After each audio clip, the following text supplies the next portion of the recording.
Hey guys, welcome back. Now I'm not going to be doing another opening video today. I'm going to be doing a GMA review and PSA and BGS and what I like about each of them and which one I would recommend depending on your situation.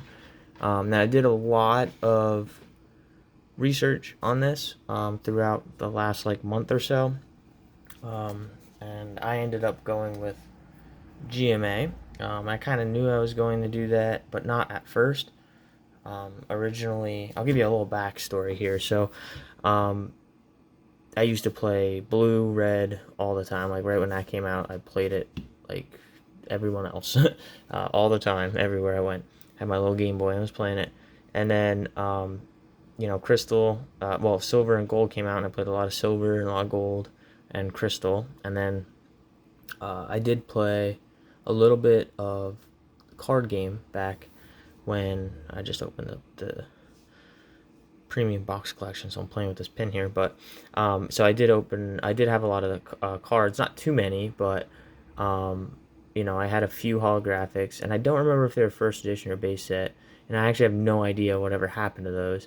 I At the time I used to collect basketball cards as well, and that was, oh man, that must have been like 98, 99, something like that. It was a while ago. I was 7 and I'm 30 now, so and when I used to collect those, but then I have no idea what happened to them, the Pokemon cards, and I kind of just stopped everything with Pokemon. And then this is I think this is the case with most people.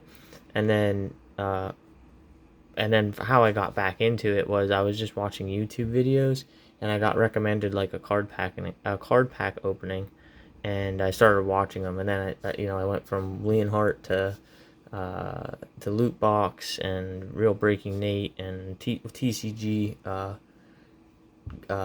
his pack opening videos, the classic ones. He's great, Rusty, and yeah. So I started getting back into it, and then I saw It was like right around Black Friday. There was a bunch of sales on tins, so I got some tins for like $10.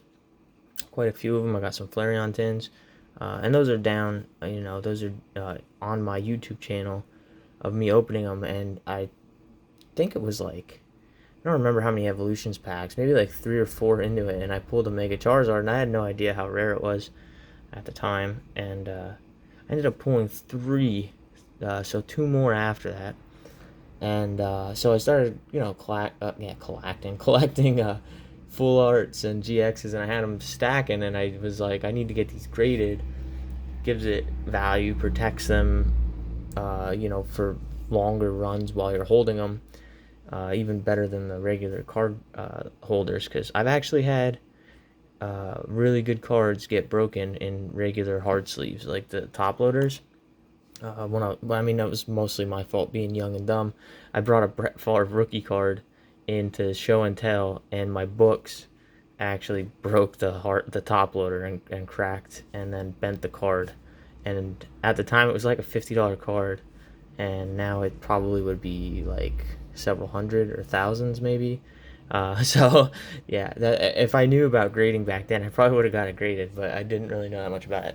But anyway, so I started gathering this collection, and I had all intentions to send it to PSA, and I was looking into it more and more, and you can go through third-party services and have them graded for $12 each, or you can subscribe, and you have to pay like a month, or not a monthly, a yearly subscription, and then it's like $8 and something per card, and that's if you do bulk submission, so at least 100 cards.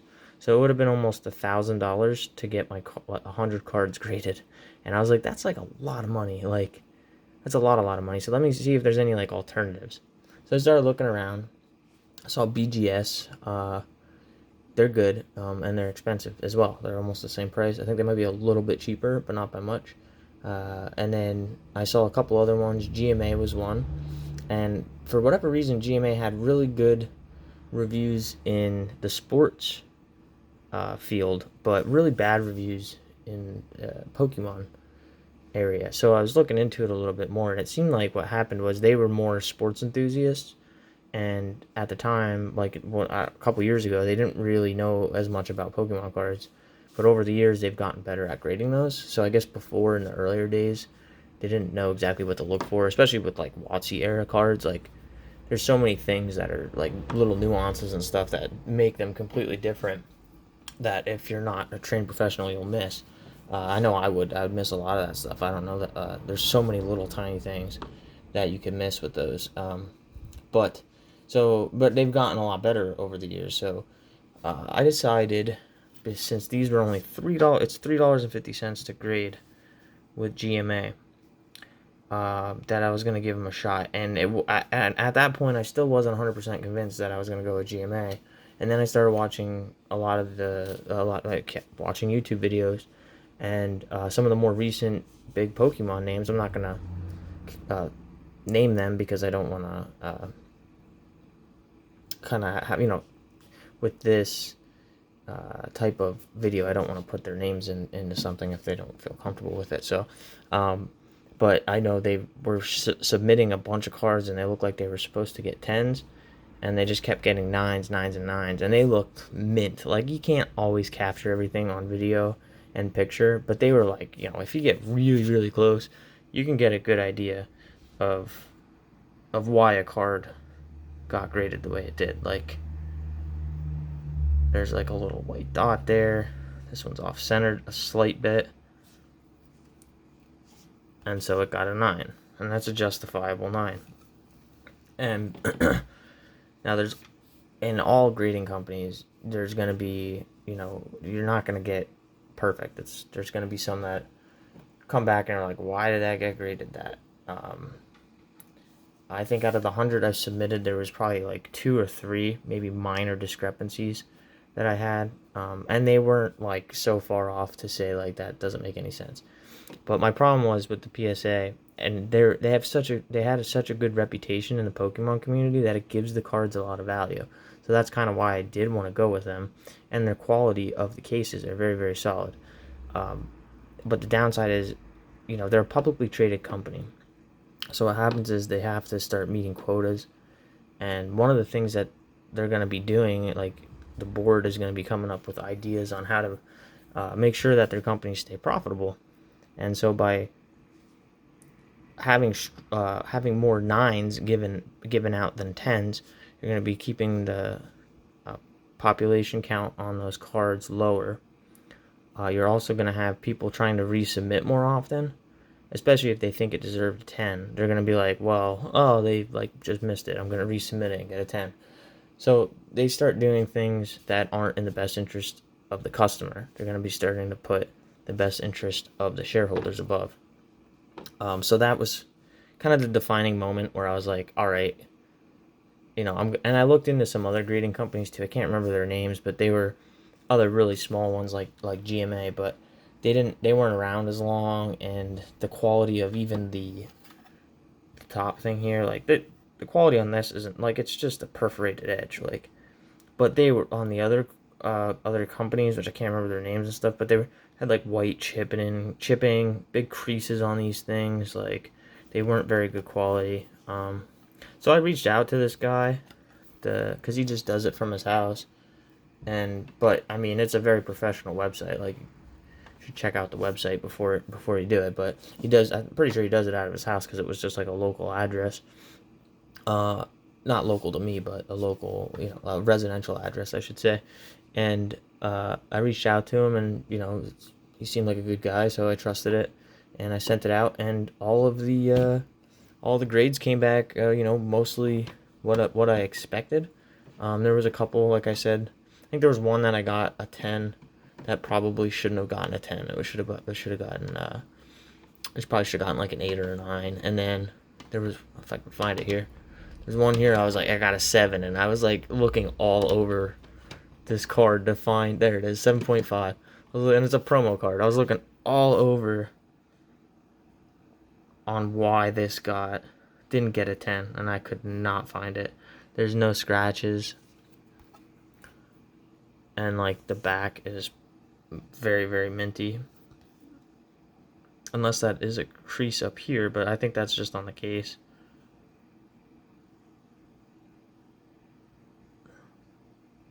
And so you're always going to have those discrepancies with each of the with the companies. Occasionally, there's going to be a card that isn't going to get graded what you thought. But I would rather have a $3.50 mistake where they make a mistake and that's all it's going to cost me, rather than a $10 mistake or more, actually, if you're doing that. Now, the other side of the coin where I would probably choose PSA over GMA would be like a very high value card. Because now GMA is starting to pick up quite a bit now compared to what it used to. And I've only been back into the Pokemon game for maybe like 7 or 8 months, and it's already, I can tell, picking up a lot more than what it was. You can go on eBay and look at GMA Pokemon cards and then check the sold section and see how many more I've been selling lately. Now it's nowhere near what like PSA sells through, but it is getting closer, and it's closing that gap up. And I think the more people that do it and accept it as being a legitimate grading company, it's gonna save everybody money in the long run. Like, and I'm not saying PSA should just go out the window.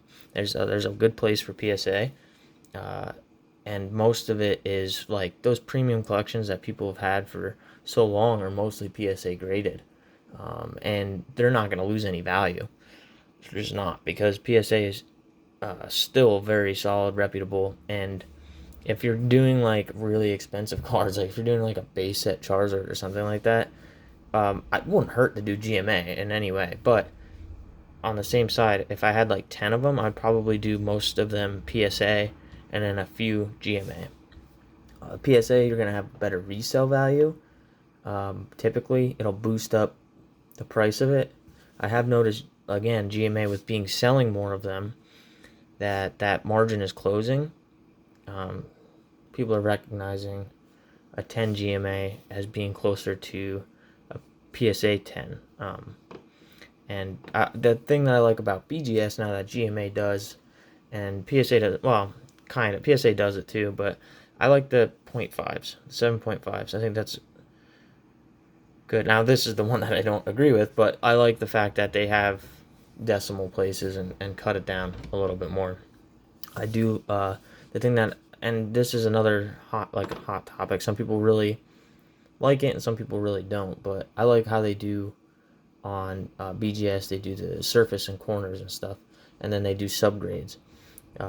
It breaks down and it lets you see why they graded it that way, and then if you miss something, you can look at it and say like, oh yeah, that corner is definitely deserves an 8 or something, and it makes it more transparent, which is what I like. And I like the fact the subgrades are important because there are so many cards that are definitely between like a 7 and an 8, or an 8 and a 9, or even a 9 and a 10. 9 and a 10 is the biggest one, because if you have a 10, the price goes up a lot, and if you have a 9, it goes down a lot. So if there's one that's like right in the middle, it's not fair to upgrade it to a 10 or downgrade it to a 9. You should have a 9.5 to meet the middle, because there's such a difference, large margin of price there. Like, it will go from a $40 card to like a $100 card. So by having something in the middle there, that'll kind of cut the difference in a little bit. Just gonna open up one of these packs really quick of evolutions, and then I'll end it, guys, because that's I basically said everything I can about it. It's up to you to decide. Nothing. It's up to you to decide, which company you want to go with. I'd say if you're newer, just starting out, don't have Watsiera, GMA is definitely a good thing to look into. It's a good grading company to look into. And if you if you are more affluent and you have a lot of old school cards that you already have graded in a PSA collection, and you want to just stick with your PSA, that's your prerogative. You should do that. Absolutely. I'm personally doing a mix. I'm gonna have a lot of GMA cards, and then I'm gonna have some PSA cards. I'm gonna have some BGS cards. I really like the black labels on the BGS. I kind of did miss that part of it. I wish they would do that with PSA and even GMA. It would be great if they'd have one that, if it was pristine mint and absolutely flawless, because it's very rare to have a very flawless card. Usually there's always like a tiny minor defect somewhere on it. So if they would do that and brings up the price like the black labels on BGS, that's a win in my situation, and at least the way from where I see it. I think that they should implement something like that. Anyway, thanks again, guys, for watching. If you have any comments, suggestions, tell me what you think about it. I know it's a controversial issue, um, who to grade with, and everybody has their own one that they're set on usually, but some people are more willing to have more than one in their collection. Let me know what your favorite grading card company is. Maybe it's one that we didn't mention. I know this is kind of dragging on as well, so I'll leave you with that. Take care, guys. Bye.